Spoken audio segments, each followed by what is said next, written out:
이 시간 함께 나누실 말씀은 신약성경 에베소서 4장 32절 말씀입니다. 한 목소리로 함께 봉독했으면 좋겠습니다. 시작. 서로 친절히 대하며 불쌍히 여기며 하나님께서 그리스도 안에서 여러분을 용서하신 것 같이 서로 용서하십시오. 아멘. 오늘 저희가 나눌 말씀은 그 3단원 회개의 기쁨 중 세 번째 시간, 하나님의 완전한 용서 부분입니다. 용서라는 주제를 가지고 저희들이 말씀을 나눌 텐데 사실은 길지 않아요. 내용 교재에는 많은 예화들이 있지만 길지 않게 우리가 할 수 있는 얘기들이어서 회개를 하면 하나님이 용서해 주신다라는 것을 믿느냐가 굉장히 중요한 포인트입니다. 우리 많지 않게 오늘 뭐 다들 힘쓰고 애쓰고 오늘 성경학교 진행하고 와서 병나고 아픈 사람들도 있는데 그래서 좀 빨리 오늘 끝내죠. 빨리 끝내고 수련회에 대해서 청년부 수련회에 대해서 잠깐 얘기 나눌 텐데 여러분 그 많은 그리스도인들이 뭐 유혹에 빠지죠. 저도 뭐 유혹에 빠지고 하나님 앞에 잘못된 행동이나 판단을 할 때가 분명히 있습니다.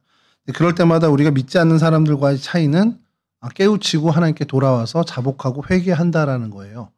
그러니까 그 믿지 않는 사람과 믿는 사람의 결정적인 차이는 사실 여기서 드러나는데 똑같은 유혹에 빠지거나 잘못된 판단을 했을 때 우리는 얼른 그걸 알아차리고 주님께 돌아오는 거고 그렇지 않은 사람들은 돌아올 수 없는 그러니까 돌아온다고 이제 자복하거나 회개하지 않는 그런 삶을 계속 유지해 간다라는 게 가장 큰 차이입니다. 근데 이제 문제는 회개 안 하고 사는 것도 문제지만 회개를 하는데 회개한 다음에 이게 긴가민가 하는 거예요. 확신이 없는 거예요. 이거는 하나님한테 용서를 구했는데 하나님이 정말 나를 용서해 주셨을까? 이 의심으로 계속 살아간다라는 겁니다. 의외로 이런 사람이 많습니다. 제가 이전에 교구를 맡아서 이제 신방을 다닐 때 보면 예전에 그 잘못한 게 있어요. 하나님 앞에 범죄해서 스스로 이제 죄책감을 많이 갖는 행동들이 있었는데 그게 10년, 20년 전의 일인데 여전히 그 일로 지금도 괴로워하는 거예요. 그래서 기도할 때마다 매번 그거를 용서해달라고 하나님께 이야기를 하는 겁니다. 그래서 권사님 이거 하나님이 용서해 주신 건데 그런 확신이 안 드십니까? 그랬더니 용서해 주셨다는 건 머리를 알겠는데 기도할 때마다 계속 그 마음이 든다는 거예요. 그건 두 가지로 생각을 할 수가 있습니다. 계속 성령께서 내 마음에 찔림을 주셔서 내가 그것을 계속 회개하게끔 하나님이 하시는 것도 있죠. 그렇게 되면 순기능이 있죠. 계속 그것을 의식하게 되면서 내가 하나님한테 이런 은혜를 받은 사람이구나. 하나님이 나를 이렇게 용서해 주셨으니까 내가 이런 은혜의 빚을 갖고 있구나 해서 빚진 자의 마음으로 살아가는 겁니다. 사실은 사도 바울이 이와 같은 마음이었죠. 사도 바울도 주님으로부터 용서를 받았어요. 다메섹 도상에서 주님을 만나고 주님께서 그동안 핍박자로 살았던 자기의 삶을 용서해 주셨습니다. 근데 그가 사도행전에 보면 3차례 또 그 얘기를 언급합니다. 이미 다 주님께서 용서해 주신 이야기인데도 불구하고 그것을 다시 한번 언급하면서 얘기하는 것은 목적이 다른 거예요. 취지가 다른 거예요. 내가 이렇게 주님으로부터 용서의 은혜를 받았다는 거예요. 그런 은혜의 빚을 받은 사람이다 보니 그 빚을 갚는 심정으로 자기는 주님을 위해서 헌신을 한다라는 겁니다. 그런 차원에서 주님께서 계속 우리에게 찔림을 주셔서 그때 그 잘못했던 부분들, 그때 내가 그 친구를 용서하지 못했고 주님의 마음으로 품지 못했던 것을 자꾸 이제 후회하는 마음을 하나님이 주셔서 계속 그것을 하나님께 용서를 구하게 되는 건 내가 앞으로 남은 삶을 계속 그거에 대한 그 잘못을 반복하지 않는 그런 잘못을 하나님이 용서해 주셨던 그 은혜의 빚을 갚아가는 차원으로 하는 건 순기능으로 좋은 건데 다른 모양이 있어요. 이거 하나님 용서 안 해주신 거 아니야? 이런 마음으로 내가 이걸 계속 하나님 앞에 기도하고 용서를 구해야 하나님 용서해 주실 것 같은 그러니까 회개를 하고도 용서에 대한 확신이 없어서 다시 계속 반복해서 하나님 앞에 용서를 구하는 일들이 있습니다. 이 부분에 대해서는 오늘 우리 교재에서도 얘기하는 것이 이건 저희들이 빨리 회개의 확신을 갖고 극복해 나가야 할 문제라는 거예요. 그럼 어떻게 구분하느냐? 구분하는 방법은 없습니다. 사실은 기도하는 것밖에 없어요. 하나님께서 그 마음을 주시면 기도해야 됩니다. 근데 그것이 반복되면 확신할 수 있는 것은요. 반복되면 이것이 하나님이 나로 하여금 은혜의 빚을 계속 생각나게 하시는 것인지 아니면 내가 확신하지 못하니까 하나님께서 더 확신케 하시기 위해서 이 마음을 주시는 것인지를 기도를 하다 보면 스스로 알게 된다라는 겁니다. 그러니까 우리가 해야 될 건 그런 마음의 찔림이 있다면 계속 기도하는 것밖에 없습니다. 근데 이제 여기서 중요한 건 너무 귀찮은데 계속 이걸 어떻게 매번 반복해 해서 기도 안 하게 되고 기도의 자리를 자꾸 멀리하게 되면 그 문제는 해결이 안 되는 문제로 계속 우리 안에 남아 있게 된다는 겁니다. 근데 이제 그게 우리 교회에서는 별로 그런 용어를 잘 안 쓰는데 선교단 같은 경우 특히 예수전도단 같은 데서는 그런 용어를 많이 쓰는 게 그게 우리 마음에 이제 쓴뿌리가 된다라는 거예요. 그래서 우리가 신앙생활을 해나가는데 항상 그 문제가 우리의 발목을 잡게 된다라는 겁니다. 일전에 그 예수전도단의 이제 DTS를 가서 훈련을 받게 된 기회가 있어서 하는데 많은 사람들이 같이 이제 청년들이 모여서 같이 이제 기도하고 하는데 그 세워졌던 목사님이 굉장히 의외의 어떤 그 선포를 하시는 거예요. 마음속에 있는 아버지에 대한 그 용서하지 못했던 마음을 이 시간 여러분들 회개했으면 좋겠습니다. 얘기를 하는 거예요. 그래서 저도 그 얘기를 들으면서 아버지에 대해서 내가 뭔가 용서하지 못한 마음이 있나? 근데 생각해보면 저희 아버지가 저를 그렇게 뭐 강압적으로 기른 것도 아니고 뭔가를 통제하신 것도 아니고 사실은 약간 방목하듯이 길러서 저에게는 그런 마음의 어떤 그 아까 용어처럼 쓴뿌리 같은 것이 좀 덜했는데 의외로 제가 이제 인솔에 간 청년들의 상황이 아버지에 대한 굉장히 많은 상처들을 갖고 있는 것들을 좀 보게 됐어요. 그러면서 제가 그때 다짐을 했죠. 그때 이제 결혼해서 막 아기를 갖기 전인데 그러니까 이제 나는 나중에 아버지가 되면 자식들한테 그런 상처를 주지 말아야겠다. 그런 각오와 결단을 했습니다만 한 20년, 30년 이제 한 5, 6년 전인데 되돌아보니까 그 각오가 전혀 지켜지지 않았죠. 지금도 저희 아들이랑 얘기해 보면 엄청난 상처를 갖고 있는 것 같아요. 저에 대해서. 그래서 제가 이번 휴가 때 뭐 개인적인 얘기입니다만 아침에 일어나서 아들한테 얘기를 했습니다.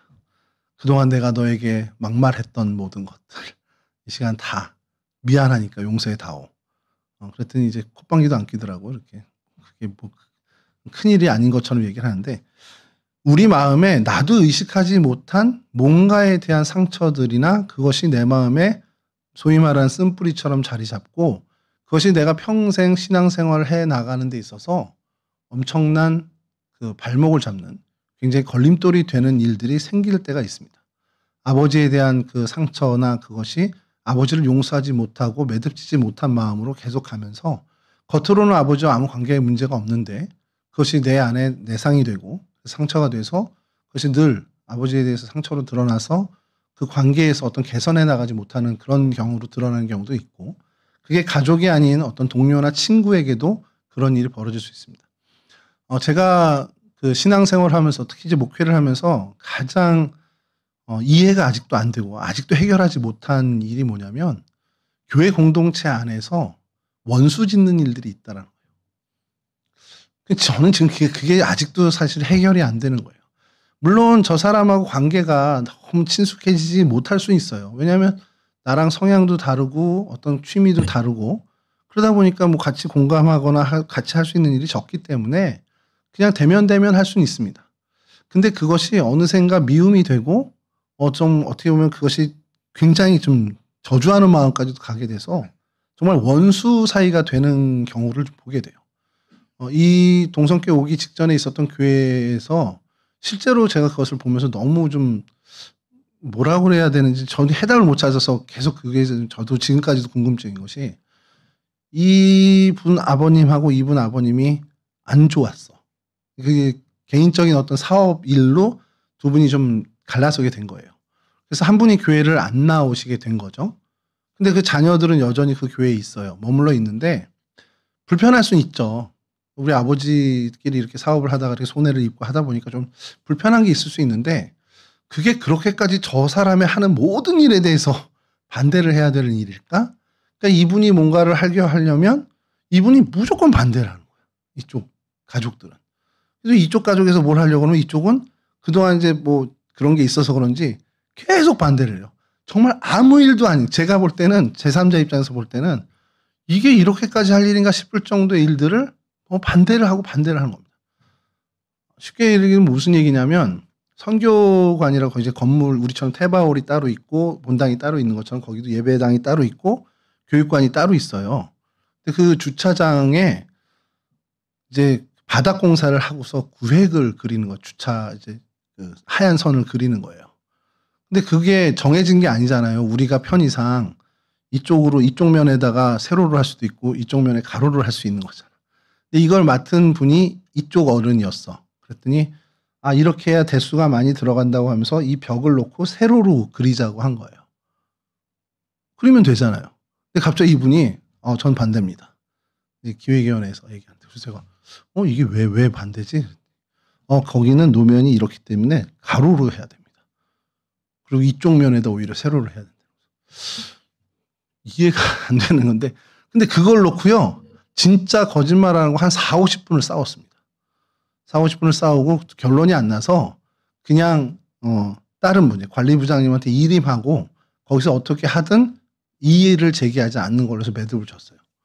제가 그날 좀 충격을 받은 거죠. 이렇게까지 사람을 미워할 수 있구나. 근데 그게 교회 안에서 지체들 간에 이런 미움이 생길 수도 있구나. 왜냐면 이전 교회에서 그냥 티격태격 하는 건 들었어도 이 정도까지로 원수 짓는 거를 본 적은 없었기 때문에 저한테도 굉장히 그것이 충격이었습니다. 그리고 그 이후에 계속 사역을 하면서 그 마음에 떠나지 않는 거죠. 근데 그분들을 보면서 이제 기도를 하게 됐을 때 제 마음에 확 걸린 것이 뭐냐면 주님께서 우리에게 가르쳐 주신 주님의 기도의 이 부분이었습니다. 우리가 우리에게 지은 죄 지은 자를 용서한 것 같이 주님 우리의 죄를 용서해 주십시오. 이 문구가 계속 그분들을 위해 기도할 때 이 문구가 걸리는 겁니다. 목회를 하면서 제가 늘 얘기하는 부분 중에 하나가 여러분 주변에 있는 생명들은 어려서부터 뭐 우리 호은이나 예림이 같은 경우 어려서부터 이 교회에서 같이 자라왔는데 이건 우연이 아닙니다. 하나님이 호은이에게 예림이를 맡겨준 거고 예림이에게 호은이를 맡겨줬다. 이런 말 그대로 소명을 가지셔야 돼요. 하나님이 나를 믿고 이 언니를 나를 믿고 이 동생을 내게 붙여주셨구나라고 우리는 생각을 해야 됩니다. 이건 정말 하나님의 의도가 맞습니다. 그래서 그 사람에 대한 책임을 다할 수 있도록 하나님이 우리에게 맡겨주신 거고 그를 위해서 내가 헌신하고 그를 위해서 애쓰는 것이 하나님이 얼마나 나를 기뻐하시는지 우리가 깨달아야 하고 그렇게 살아가는 거죠. 물론 지금까지 잘 살아오고 있죠. 마찬가지로 죄의 문제, 용서의 문제도 여기서 벗어나지 않습니다. 하나님이 나에게 맡겨주신 이 사람에 대해서 내가 얼만큼 용서하고 수용하느냐 이것을 하나님은 지켜보고 계신다는 거예요. 그리고 그 잣대를 가지고 동일하게 나에게 하나님이 용서를 베푸실 것을 베풀어 주신다는 겁니다. 그러니까 반대로 내가 이 사람을 수용하지 못하고 용서하지 못한다면 하나님도 똑같은 기준으로 나를 용서하지 않으시겠다라는 물론 용서를 해주시겠지만 그만큼의 어떤 책임감, 용서에 대한 책임감을 갖고 사람을 대하라는 것을 이야기하죠. 그래서 주님께서 기도를 가르쳐 주실 때에도 우리가 그러니까 하나님 나를 용서해 주셨으면 그 은혜로 내가 이 사람을 용서할게요가 아니라 내가 이 사람을 용서한 것처럼 하나님 내 죄를 용서해 주십시오라고 기도하게끔 그 순서를 하나님이 명확하게 바꿔놓으신 거라는 겁니다. 우리의 보통의 신앙생활은 그래요. 하나님 나 용서해 주시면 하나님 나를 이렇게 은혜를 주셨으니까 그 기쁨 갖고 그 은혜의 힘 갖고 내가 이 사람을 선하게 대할게요. 이 사람을 사랑할게요. 이렇게 우리는 보통의 생각을 합니다. 근데 하나님은 이 주님의 기도에서 우리를 그 역으로 가르쳐 주시는 거예요. 하나님 내가 이 사람을 사랑하고 이 사람을 용서하고 수용하고 이렇게 하니까 하나님 이렇게 하는 것을 보시고 하나님 나를 용서해 주시고 나를 수용해 주시고 내게 은혜를 주십시오. 이렇게 하나님이 그 순서를 바꿔주시는 거예요. 물론 사실 이게 하나님께서 그렇게 안 한다고 우리에게 은혜를 안 주시고 그런 건 아니지만 왜 이 순서를 하나님이 특별히 이렇게 정하셨냐. 이 사람에 대한 책임감을 우리가 더 갖게끔 하나님께서 하시는 겁니다. 그래서 은혜의 부분도 그렇고 사랑을 베푸는 부분도 그렇고 오늘 우리의 주제되는 용서 부분도 이 사람을 대하는 것에 대해서 하나님이 우리를 보고 계신다라는 것을 얘기하고 계신 거예요. 여러분 우리가 회개를 하면서 확신이 안 쓰고 하는 것들 그러나 내가 이 사람에 대해서 확실한 용서를 했다면 그래서 그 사람을 용서하고 내가 그래도 수용하게 됐다면 하나님이 여러분들을 수용하고 용서하셨다라고 우리는 믿어도 된다라는 것이 성경의 증언이고 성경의 말씀입니다. 여러분 바라기는 내게 주신 이 주변의 생명들을 늘 봤으면 좋겠어요. 그리고 친한 사람들이 있죠. 나랑 말이 통하는 사람도 있고요. 그리고 뭔가 같이 했을 때 즐거운 사람이 있습니다. 근데 그렇지 않은 친구들도 있어요. 동성교회가 제가 보기에는 오래전부터 우리가 이제 같이 자라다 보니까 이런 것들이 많이 있는데 새로운 사람들이 적응하기 참 어려운 교회 중에 하나일 수도 있습니다. 우리 가끔 이제 우리 구형모 형제도 요즘은 이제 안 나타나는데 왔는데 걱정이었던 게 그거예요. 이 공동체에 적응이 쉽지 않을 거다. 왜냐하면 어려서부터 같이 우리가 공감해 온 것들이 참 적기 때문에 그것이 이제 적응하기 쉽지 않은데 우리가 좀 더 마음을 열고 이 사람이 우리 공동체에 온 것은 하나님이 우리에게 맡겨준 사람이구나라는 책임감, 이런 부분들을 우리가 좀 더 가지면 좋을 것 같아요. 그래서 그런 부분을 하나님이 보시고 우리를 하나님께서 그와 같은 마음으로 살아가는 우리를 하나님이 주목하셔서 그 행동과 그 수용성을 보고 하나님이 우리를 더 용납해 주시고 우리에게 더 큰 은혜를 주신다는 사실을 우리가 기억했으면 좋겠습니다. 여러분, 한 사람이 이 교회 공동체에 들어와서 적응하고 그것에서 뿌리 내리고 하는 일들이 온 교회의 지체들이 함께 더불어 일해야 하는 것입니다. 그것은 우리 어떤 성도들뿐만 아니라 사역자들도 마찬가지죠. 방강일 전사님이 5년 됐죠, 이제. 5년? 그렇죠. 5년, 횟수로 5년인데, 방강일 전사님만큼만 적응 잘 하게끔 여러분들이 도와주면 좋을 것 같아요. 그 정도만 되면 저는 최상이라고 생각합니다. 저분이 여기에 뿌리 내려서 이 공동체 안에서 저만큼 잘 어우러질 수 있는 그런 수용성을 우리 공동체가 갖게 된다면, 그래서 어느 누가 와도 방강일 전사님처럼 저렇게 적응할 수 있게 우리가 수용할 수 있는 공동체가 된다면 하나님 보시기엔 전 최상의 공동체가 아닐까라는 생각을 합니다. 근데 그게 이제 사역자에게만 한정되는 게 아니라 다른 어떤 성도들, 우리 동료들, 또래의 친구들, 이런 사람들이 왔을 때 그렇게 뿌리 내릴 수 있도록 의도적으로 우리가 좀 더 노력을 할 필요가 있지 않겠냐라는 생각을 좀 하게 됩니다. 가만히 놔도 잘하는 사람들이 있죠. 우리 나경화 전사님처럼 우리가 아무것도 안 해도 혼자 뿌리 잘 내리는 사람도 있지만 아닌 경우가 훨씬 더 많습니다. 그러한 경우에 우리가 그를 수용하는 것, 그를 용납하는 것, 이것이 하나님이 우리를 향한 용납과 용서와 수용과 이어진다는 사실을 우리가 기억하고 그만큼의 책임감을 갖고 우리가 더 어떻게 보면 진중하게 또 두려움과 떨림을 갖고 그 일을 대하는 그런 그리스도인으로 나갔으면 좋겠습니다. 여러분, 이 모든 것들, 우리가 하나님 앞에 구원을 얻고 하나님 앞에 우리가 의인이 되고 하는 이 모든 것들이 우리의 행동에 따라서 되는 건 분명히 아니지만 우리의 믿음에 따라서 달라지는 것이지만 그 믿음을 우리가 소유했을 때 드러나는 우리의 삶의 행동의 모습은 분명하게 타인을 수용하고 용납하는 것으로 드러나게 된다는 사실을 우리가 잊지 않았으면 좋겠습니다. 그와 같은 청년부 공동체로 나아가는 저와 여러분들 되기를 간절히 바라고요. 누가 어떤 형태의 어떤 사람이 우리에게 오든 그러네. 지금 저기 바로 계시네. 우리 김성미 전사님 계시잖아. 저분이 오신 지가 이제 6개월? 7, 8개월이나 됐다고요? 생각보다 오래됐네. 저분이 방강일 전사님만큼 여기에 잘 뿌리 내릴 수 있게 우리가 도와주고 함께 수용하는 그게 우리에게 주어진 숙제라고 저는 여겨집니다. 여러분들이 의도적으로, 이거 정말 의도적으로 해야 돼요. 이건 자연스럽게 되겠죠가 아니라 의도적으로 내가 말 한 번 더 붙이고 의도적으로 내가 저분을 위해서 한 번 더 기도하고 그렇게 하는 게 더 필요하지 않겠냐는. 보면은 100% 내 마음에 들지 않잖아요, 사실. 헤어스타일도 내 마음에 다 안 들고. 어제 물놀이 할 때 헤어스타일 보니까 깜짝 놀랐어, 나는. 동네 주먹 아저씨가 온 줄 알고. 그러나 그 모든 것들을 하나님이 우리에게 맡겨주신 것이다. 하나님 우리에게 너 한번 책임져 봐 라고 보내주신 거라는 사명감을 갖고 우리가 함께 했으면 좋겠습니다. 전도사님뿐만 아니라 그 누구가 우리 가운데 오더라도 하나님이 우리를 믿고 맡겨주신 사람이구나 라는 마음으로 우리가 수용하는 그 수용성에 있어서만큼은 하나님으로 칭찬받는 공동체가 되기를 주님의 이름으로 간절히 축원합니다. 우리 기도하겠습니다.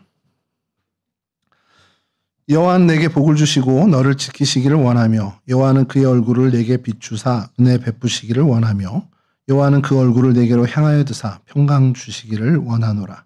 좋으신 아버지 하나님, 우리 가운데 선한 일을 행하시고 우리 가운데 하나님의 귀한 마음을 품을 수 있도록 은혜를 주시니 감사를 드립니다. 주님으로부터 받은 은혜가 너무도 각별하고 너무도 큰 것을 우리가 다시 한번 깨닫습니다. 그 받은 은혜에 대한 그 은혜의 빛을 정말 신실하게 갚아나가는 우리 청년들 될 수 있도록 하나님 도와주시고 무엇보다도 하나님께서 우리에게 주신 그 은혜가 얼마나 큰지 얼마나 귀한 것인지를 먼저 깨닫는 우리 청년들 될 수 있도록 도와주시옵소서. 하나님이 우리를 수용해 주시는 것이 정말 우리를 위해서 우리를 보살펴 주는 것이 정말 우리가 우리 주변에 하나님이 맡겨주신 그 사람들을 수용하고 그들을 돌보는 그 일을 위해서임을 다시 한번 깨닫게 해주시니 감사를 드립니다. 내 옆에 있는 이 귀한 지체들, 내 주변에 있는 생명들, 하나님이 나를 믿고 맡겨주신 귀한 지체임을 다시 한번 우리가 깨닫고 하나님 그들을 위해서 최선을 다하며 선을 베풀며 사랑을 베푸는 인생으로 살아가는 저희들이 될 수 있도록 도와주시옵소서. 그렇게 하나님 나라를 위해 우리 주변의 생명을 위해 참으로 이롭고 유익한 존재로 살아가는 귀한 인생들 될 수 있도록 하나님 도와주옵소서. 이제는 우리 주 예수 그리스도의 그 크신 은혜와 우리 아버지 하나님의 그 극진하신 사랑하심과 성령 하나님의 교통하시며 도우심이 이제 하나님께서 맡겨주신 귀한 그 책임감을 준행하기 위해 그 책임감을 다하기 위해 결단하는 그렇게 하나님의 신실한 사랑의 사람으로 살아가기를 결단하는 우리 청년들 머리머리 위에 이들의 인생 위에 삶의 자리 위에 이제로부터 영원히 함께하여 주시길 간절히 축원하옵나이다. 아멘.